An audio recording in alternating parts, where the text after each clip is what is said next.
আমি তো জন্মাতে চাইনি, জানি না কেন আমার পরীক্ষা নেওয়া হচ্ছে। আল্লাহ এই পৃথিবী বানিয়ে এতে কি রাখতে চেয়েছেন? একজন খলিফা। খলিফা কি করে? নিজের সিদ্ধান্ত নিজে নেয়।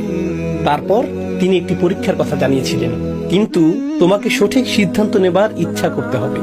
যদিও তোমার ক্ষমতা ও সামর্থ্য আছে ভুল সিদ্ধান্ত নেবার, যদিও ভুল সিদ্ধান্তটি লোভনীয়, বারবার তোমাকে ডাকছে, তবুও তোমাকে সঠিক কাজ করতে হবে। আর সেই সামর্থ্য তোমার আছে। যদি তুমি সঠিক সিদ্ধান্তটি বারবার নাও, যদি কখনো ভুল করে ফেলো, তবে উঠে দাঁড়িয়ে ক্ষমা প্রার্থনা করো, এরপর আবার সঠিক সিদ্ধান্ত নিতে থাকো। যদি এই পরীক্ষায় পাশ করতে পারো, তবে আমি তোমাকে পদমর্যাদা দেব এমন দিনে, যাকে বলে বিচার দিবস। যদি তুমি সেটা পাশ করো, তবেই আমি তোমাকে জান্নাত দেব। আচ্ছা, এখন এই যে নিজের মতো পছন্দ করার ক্ষমতা, সিদ্ধান্ত নেবার ক্ষমতা, এটা হলো আল্লাহর বানানো সবচাইতে বড় পরীক্ষা। আর এই পরীক্ষাটা বিশাল দায়িত্ব, তাই না? কারণ তিনি আপনাদের পৃথিবীতে নিজে নিজে থাকার দায়ভার দিচ্ছেন। আরবিতে এটার মানে হলো আমানা। শব্দটি কি? আমানা। সূরা আহজাবের 72 নম্বর আয়াতে আল্লাহ বলছেন, ইন্না আরাদনাল আমানাতা আলাস সামাওয়াতি ওয়াল আরদি ওয়াল জিবাল ফাআবাইনা ইয়াহমিলনাহা ওয়া আশফাকনা মিনহা ওয়া হামালাহাল ইনসান ইন্নাহু কানা যালুমান জাহুলা। আল্লাহ বলছেন, আমি এই আমানত পেশ করেছি আসমান সমূহকে, মানে আকাশের সব কিছুকে, সব সৃষ্টিকে জিজ্ঞেস করা হয়েছিল, তুমি কি সিদ্ধান্ত নিতে চাও? এই পরীক্ষা চাও? কারণ এই পরীক্ষায় পাশ করলে জান্নাতে যাবে, আর পরীক্ষাটিতে ব্যর্থ হলে কোথায়? জাহান্নাম দেখতে এমন, যেতে চাও ওখানে? জান্নাত দেখতে এমন, যেতে চাও? যদি যেতে চাও, তাহলে সবচাইতে কঠিন এই পরীক্ষা দিতে হবে। আল্লাহ বলছেন, আমি এই পরীক্ষা সমস্ত সৃষ্টির সামনে পেশ করেছি, আর সবাই প্রত্যাখ্যান করেছে।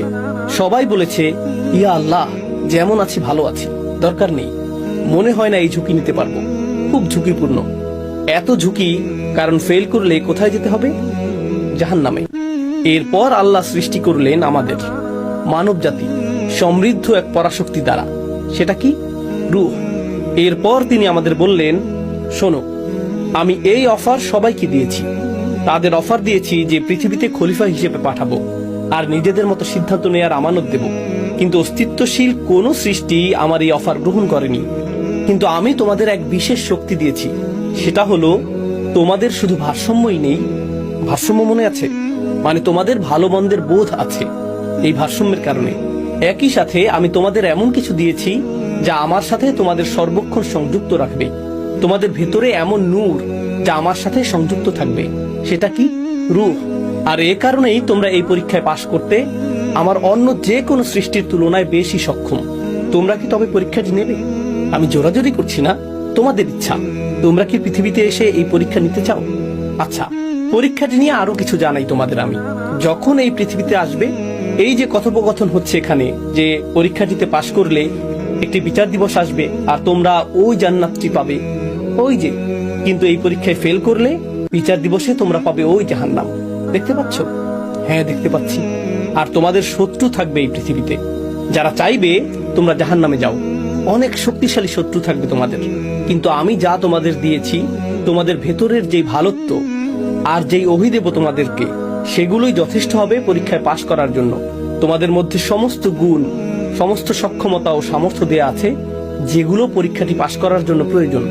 আমি গ্যারান্টি দিচ্ছি, তোমাদের সেই সামর্থ্য অবশ্যই আছে, কিন্তু সিদ্ধান্ত তোমাদের। প্রসঙ্গত আরেকটি কথা বলছি, কোনো কাজের সামর্থ্য থাকা মানেই কিন্তু কাজটি করে ফেলা নয়, তাই না?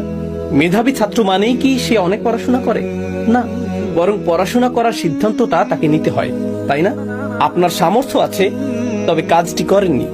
আল্লাহ বলেন, আমি তোমাদের সমস্ত সামর্থ্য দিয়েছি, সাথে আমার কথা দ্বারা সাহসও যোগাবো।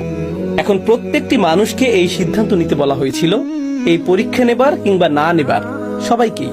আমার থিওরি, শুধুই থিওরি, বলছি না যে এটাই সত্য।